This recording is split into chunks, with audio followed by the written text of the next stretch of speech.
आपण जेव्हा लग्नाच्या पंक्तीत जातो तेव्हा तिथे मस्त असा मसाला भात खायला मिळतो, लग्नाच्या पंक्तीतला मसाला भात. आणि हीच चव आपल्याला जर घरी मिळेल रोजच्या रोज तर क्या बात आहे. पण अशीच चव आपल्याला घरच्या घरी मिळत नाही. पण काय होतं ह्याच्यामध्ये ना एक सिक्रेट मसाला वापरला जातो, तो मी आज तुमच्याबरोबर शेअर करते. तशीच चव तुम्हाला घरच्या घरी मिळेल.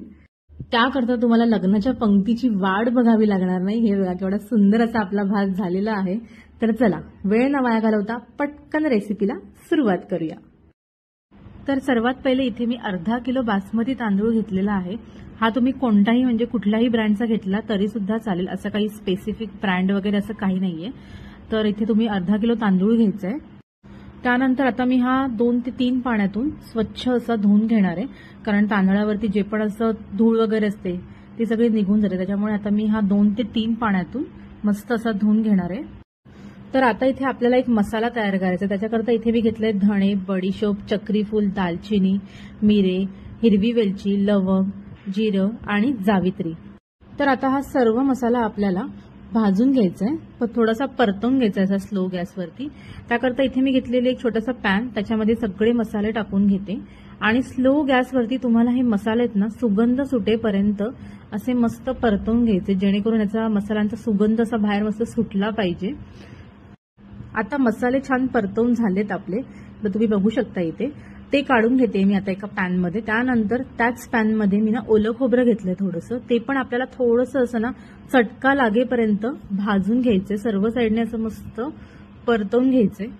आता आपले सर्व अख्खे मसाले आणि खोबरं भाजल्याच्या नंतर हे आपल्याला छोट्या मिक्सरच्या भांड्यामध्ये आहे ना मस्त बारीक त्याच्याशी मस्त पावडर करून घ्यायची. छोट्या मिक्सरच्या भांड्यामध्येच करा, मोठ्या मिक्सरच्या भांड्यामध्ये त्याच्याशी बारीक पावडर होत नाही.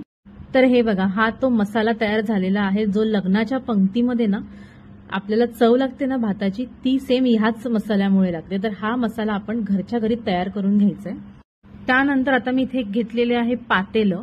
पातेल्यामध्ये इथे मी तेल टाकून घेते. तुम्ही या जागी इथे कुकर सुद्धा वापरू शकता, पण मी पातेल्यामध्ये मोकळाच भात शिजवून घेणार आहे.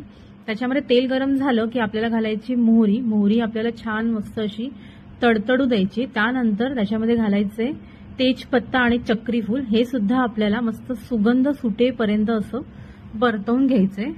आता आपले मसाले छान परतवून झाले की त्याच्यामध्ये मी इथे घालते 2 छोटे उभे चिरलेले कांदे.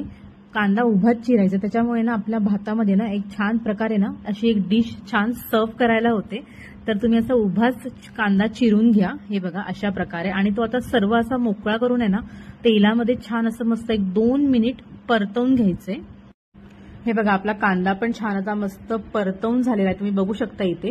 त्यानंतर इथे मी घालते अद्रक लसूणची पेस्ट, त्याचबरोबर हिरवी मिरची. तुम्हाला जेवढं तिखट पाहिजे त्याप्रमाणे तुम्ही इथे मिरची ऍडजस्ट करू शकता. तर हिरवी मिरची आणि आलं लसूणची पेस्ट घालून सुद्धा आपल्याला मस्त 1 मिनिटाकरता कांद्याबरोबर ही पेस्ट मस्त छान परतवून घ्यायची. त्यानंतर इथे मी घालते बारीक चिरलेले टोमॅटो.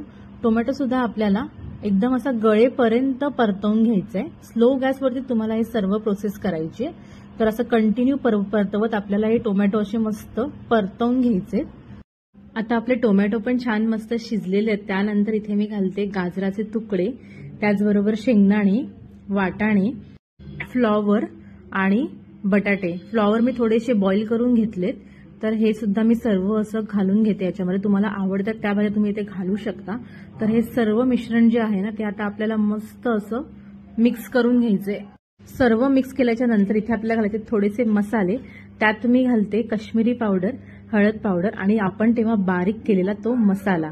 तर हे सर्व मिश्रण आपल्याला छान परत एकदा एकजीव करून घ्यायचे. मसाले आपले छान मस्त परतवून घ्यायचे.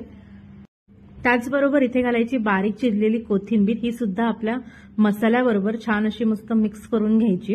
हे बघा आपला पंक्तीतला भाजीचा मसाला केवढा मस्त तयार झालेला आहे आणि हाच तो सिक्रेट मसाला आहे. तुम्ही रेसिपी नक्की घरी बनवून बघा.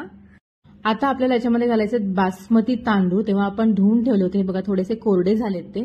तर आता मी सर्व तांदूळ जे आहेत ते घालून घेते याच्यामध्ये. याला भिजवायची काहीही गरज नाही.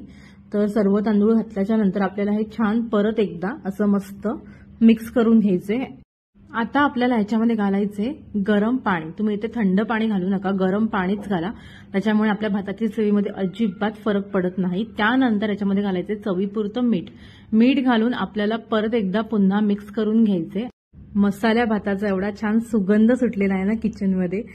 तर आता हे सर्व मिक्स केल्याच्या नंतर आपल्याला काय करायचं, ह्याच्यावरती ना झाकण ठेवायचे.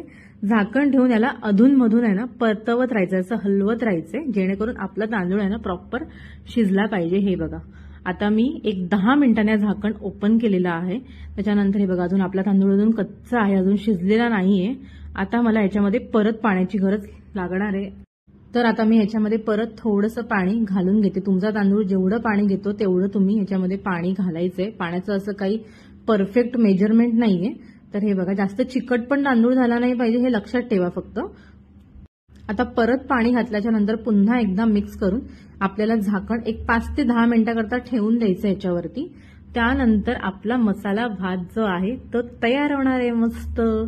हे बघा, आपला मस्त परफेक्ट असा मसाला भात, लग्नाच्या पंक्तीतला मसाला भात तयार झालेला आहे. तुम्हाला मी थोडासा असा काढून दाखवते.